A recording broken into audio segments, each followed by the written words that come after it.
அதாவது கூடையே இருந்து கேப்டன் சந்திச்ச துரோகங்கள். எதிர்கட்சி தலைவரான 3 மாதத்தில் அவர் யாரெல்லாம் நம்பி எம்எல்ஏ பதவி கொடுத்தாரோ அவர்கள் எல்லாம் கேப்டன் முதுகுல குத்திட்டு அவர்கள் செய்த துரோகம், அதற்கு பிறகு நடந்த ஒவ்வொரு விஷயமும் ஒரு பெரிய ஒரு சர்க்கலை கேப்டனுக்கும் தேமுதிகவுக்கும் கொடுத்துச்சு. அன்னைக்கு கொடுத்த அந்த கேப்டனுக்கு கொடுத்த அந்த வலிதான் இன்னைக்கு அவரை ஹெல்த் கண்டிஷன்லயும் கொண்டு போய் சேர்த்திருக்கிறது. ஆனா கேப்டன் யாருடன் கூட்டணி வைக்க கூடாது என்ற உறுதியோடு இருந்தார். இன்னைக்கு நம்மளுடைய கனிம வளங்கள் சூறாடப்படுகிறது. கொஞ்சம் நஞ்சம் கிடையாது. அத்தனை கனிம வளங்களும் இன்னைக்கு கோடிக்கணக்கான ரூபாய் அளவு மணல் கொள்ளை, கனிம வள கொள்ளை என்று ஒரு புறம். அப்போ அந்த நீர்நிலைகளை பாதுகாக்க வேண்டிய ஒரு அரசு, அதற்கான எந்த திட்டமிடலும் இல்லை.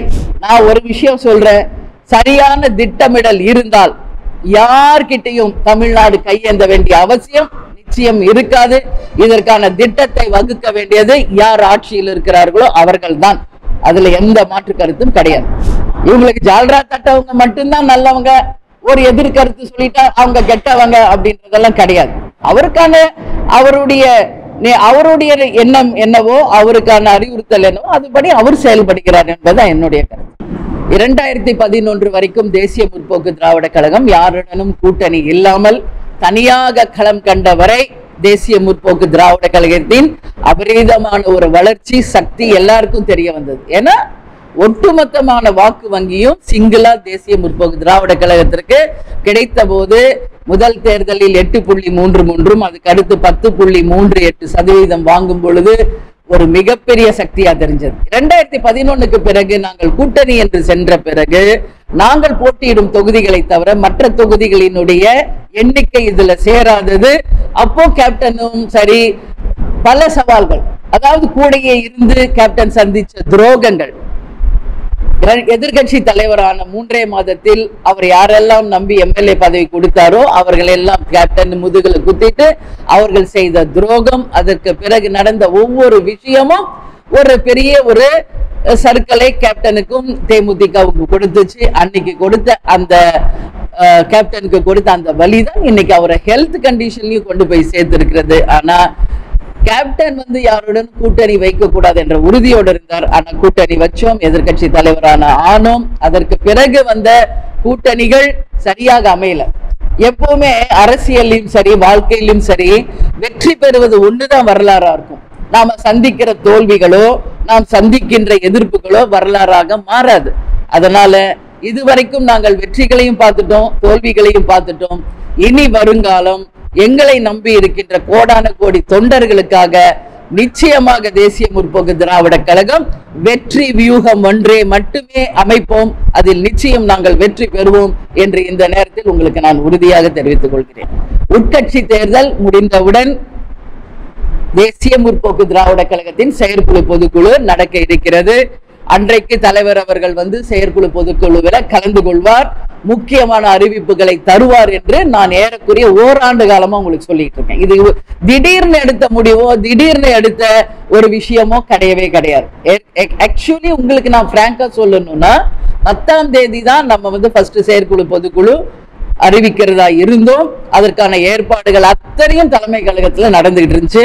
ஆனா நாம யாரும் எதிர்பார்க்காத விதமாக மிக்ஜாம் புயல் ஒன்று ஒரே நாளில் சென்னை நகரத்தையே நாசமாக்கிட்டு போயிருச்சு. அதே நேரத்துல கேப்டனும் அந்த கிளைமேட்டிக் கண்டிஷன்ல வெளியே வராம கொஞ்சம் ஒரு 2-3 நாள் கழிச்சு நீங்க போகலாம் என்று மருத்துவமனை அறிவுறுத்தலனால நாங்க இருந்தோம். அதுக்கு பிறகு 14th அப்படின்னு டிசைட் பண்ணோம்.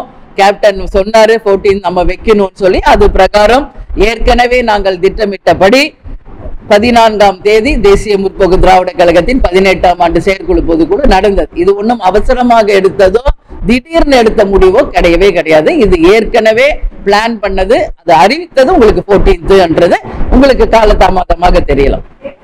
ஒரு பெண்ணாக பெண்ணின் கஷ்டத்தை பெண்கள் தான் உணர முடியும். நான் உறுதியா அதை சொல்றேன். அதற்கு நமக்கு ஒரே உதாரணம், இன்னைக்கு நீங்க யார ரோல் மாடலா எடுத்துக்கிறீங்க? ஒரு பாலிடிக்ஸ்ல இன்னைக்கு நான் இருக்க ஒரு லேடியா, உங்களுடைய ரோல் மாடல் யாருன்னு பல பேர் என்கிட்ட கேள்வி கேட்டிருக்காங்க. நான் இந்திரா காந்தி அம்மையாரை சொல்லலாம், மம்தா பானர்ஜியை சொல்லலாம். ஆனா அவங்க எல்லாம் நமக்கு அறிமுகம் ஆகாதவர்கள், அடுத்த மாநிலங்கள்ல இருக்கிறவங்க. இங்க தமிழ்நாட்டுல நம்ம கூடிய வாழ்ந்த ஒரு டைனமிக் லேடி, புரட்சி தலைவி ஜெயலலிதா அவர்கள் பெண்களுக்காக எத்தனையோ விஷயங்களை அவங்க செஞ்சிருக்காங்க. அவங்க சந்திக்காத சவால்கள் இல்லை, அவங்க எல்லாத்தையும் எதிர்கொண்டு ஒரு மிகப்பெரிய வெற்றி அடைஞ்சிருக்காங்க. ஸோ கேப்டன் எப்படி எம்ஜிஆர் தான் கேப்டனுக்கு என்னைக்குமே குரு, ரோல் மாடல். அதுக்காக தான் அவரோட ஸ்டாச்சு நாங்க இங்க வச்சிருக்கோம். அது போல ஒரு பெண் தலைவராக என்னுடைய ரோல் மாடலாக புரட்சி தலைவி ஜெயலலிதா அவர்களை நான் எடுத்துக்கொள்கிறேன். அவருடைய தைரியம், கம்பீரம், முடிவெடுக்கும் திறன் அத்தனையும் நிச்சயமா நான் ஒவ்வொரு நாளும் அவங்கள பார்த்திருக்கேன். நிச்சயம் தேசிய முற்போக்கு திராவிட கழகம் கழகத்தில் இருக்கும் அத்தனை பெண்களுக்கும் இன்னும் அதிகமாக பொறுப்புகளை நாங்கள் வழங்க இருக்கிறோம். என்னை சுற்றி பெண்களுடைய ஒரு மிகப்பெரிய ஒரு பொறுப்புகளை நாங்கள் அறிவிக்க இருக்கிறோம். அது மட்டும் கிடையாது, தமிழகத்தில் இருக்கின்ற ஒட்டுமொத்த தாய்மார்களுக்கும் என் அன்பு சகோதரிகளுக்கும் எப்படி நீங்க எல்லாரும் கேப்டன் மேல மிகப்பெரிய ஒரு பற்றும் நம்பிக்கையும் வச்சிருந்தீங்களோ, உங்கள் வீட்டு பிள்ளையாகவே தலைவரை ஏற்றுக்கொண்டீர்களோ, அந்த அன்புக்கும் பாசத்திற்கும் முதலில் நான் தலைவணங்குறேன். அதே போலதான் அண்ணி என்றால் வேற இல்லை, அண்ணனின் பாதிதான் அண்ணி என்பதை என் சகோதர சகோதரிகள் உணர்ந்திருப்பீங்க.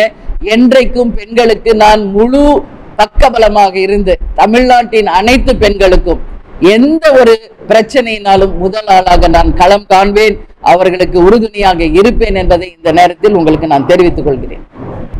நம்ம ஏன் அடுத்த மாநிலத்துக்கிட்ட போய் கையேந்தணும்ன்ற நானும் கேள்வி கேட்கிறேன்.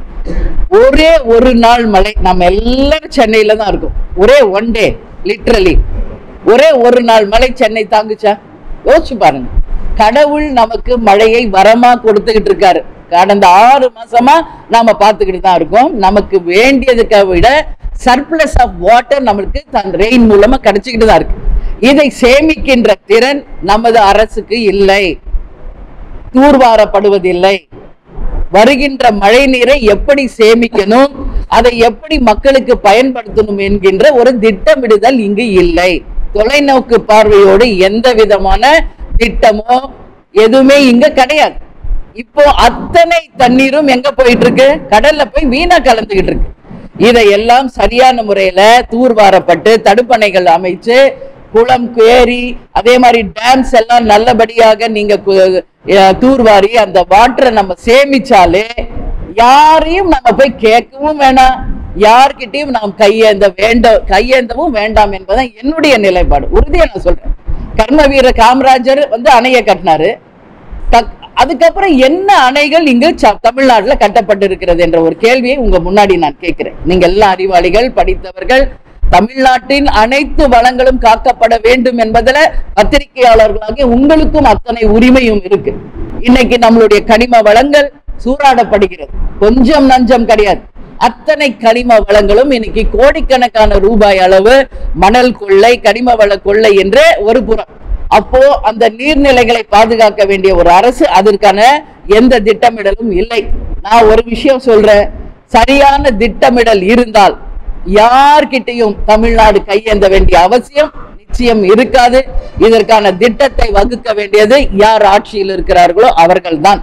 அதுல எந்த மாற்று கருத்தும் கிடையாது. ஆளுநர் அவருக்கான பணியை அவர் செய்துகிட்டு இருக்கார், முதல்வர் அவருக்கான பணியை அவர் செஞ்சுக்கிட்டு இருக்காரு. இதனால ஆளுநர் செய்யறது எல்லாமே தப்பு அப்படின்னு சொல்றதும் தவறு, முதல்வர் சொல்வது எல்லாம் சரி என்பதும் ஏற்றுக்கொள்ள முடியாது. அவங்களுக்கான பதவி, அவங்களுக்கான ஒரு பொறுப்பு இருக்கிறது, அவங்களுக்கான வேலையை அவங்க செய்துகிட்டு இருக்காங்க. இவங்களுக்கு ஜால்ரா தட்டவங்க மட்டும்தான் நல்லவங்க, ஒரு எதிர்கருத்து சொல்லிட்டா அவங்க கெட்டவங்க அப்படின்றதெல்லாம் கிடையாது. அவருடைய எண்ணம் என்னவோ, அவருக்கான அறிவுறுத்தல் என்னவோ அதுபடி அவர் செயல்படுகிறார் என்பதுதான் என்னுடைய கருத்து.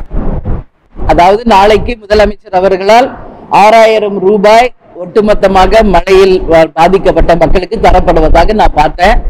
இது அவங்க ஒன்லி 4 டிஸ்ட்ரிக்ட் கொடுக்குறாங்க. ஆனா ஒட்டுமொத்த தமிழ்நாட்டில் இருக்கும் கரையோரங்களில் இருக்கும் கடற்கரையோரம் இருக்கின்ற எல்லா மாவட்டங்களுமே இதுல பாதிச்சிருக்கிறது என்பதுதான் உண்மை. ஆனா இந்த 6000 ரூபாய் என்பது இந்த 4 மாவட்டங்களுக்கு சரிசமமாக பாகுபாடு இல்லாமல் உண்மையில் பாதிக்கப்பட்ட அனைவருக்கும் போய் சேர்கிறதா என்பது இங்க ஒரு மிகப்பெரிய ஒரு கேள்விக்குறி. நான் ஏன் இதை சொல்றேன்னா, பெண்களுக்கான மாதம் 1000 ரூபாய் திட்டத்தை அறிவித்தது திமுக அரசு தேர்தலுக்கு முன்பு. இன்னைக்கு ஆட்சிக்கு வந்த பிறகு அவங்க சொல்வது, அப்போ எல்லாருக்கும் என்று சொன்னாங்க, இப்ப ஆட்சிக்கு வந்த பிறகு தகுதியுடையவர்களுக்கு என்று சொல்றாங்க. அப்போ பெண்கள் எல்லாருமே என்ன தகுதியை இவங்க எதிர்பார்க்கிறாங்க என்ற கேள்விதான் வருது. ஒரு திட்டத்தை நாம் அறிவிக்கிறதுக்கு முன்னாடி எல்லா வகையிலும் நம்ம யோசிக்கிறோம். ஒரு திட்டத்தை நாம் அறிவிச்சுட்டா அதுல இருந்து நம்ம பின்வாங்க கூடாது. அப்போ ஆட்சியின் மீது மக்களுக்கு இருக்கும் நம்பிக்கை நிச்சயமாக சரிந்துவிடும். அதனால இந்த 6000 ரூபாய் உண்மையில் பாதிக்கப்பட்ட வறுமை கோட்டிற்கு கீழ் இருக்கின்ற ஒட்டுமொத்த ரேஷன் கார்டு வைத்திருக்கும் அனைத்து மக்களுக்கும் எந்த பாகுபாடு இல்லாமல், கட்சி பாகுபாடு இல்லாமல் கண்டிப்பாக போய் சேரணும். இதை சரியாக செய்து முடித்த பிறகு மற்ற ஸ்டேட், அதாவது மற்ற கடலோரம் இருக்கின்ற மாவட்டங்களுக்கும், விவசாய நிலங்களால் பாதிக்கப்பட்ட விவசாயிகளுக்கும், அதே போல தொழிற்சாலைகள் மூலம், ஏன்னா இன்னைக்கு பல பேர் வேலைகள் இழந்திருக்காங்க, மீனவர்கள் வேலை இழந்திருக்காங்க, எல்லாருக்குமான அந்த உரிமை தொகை சேரணும் என்பதுதான் தேமுதிகவினுடைய நிலைப்பாடு. நன்றி, நன்றி, சந்தோஷம்.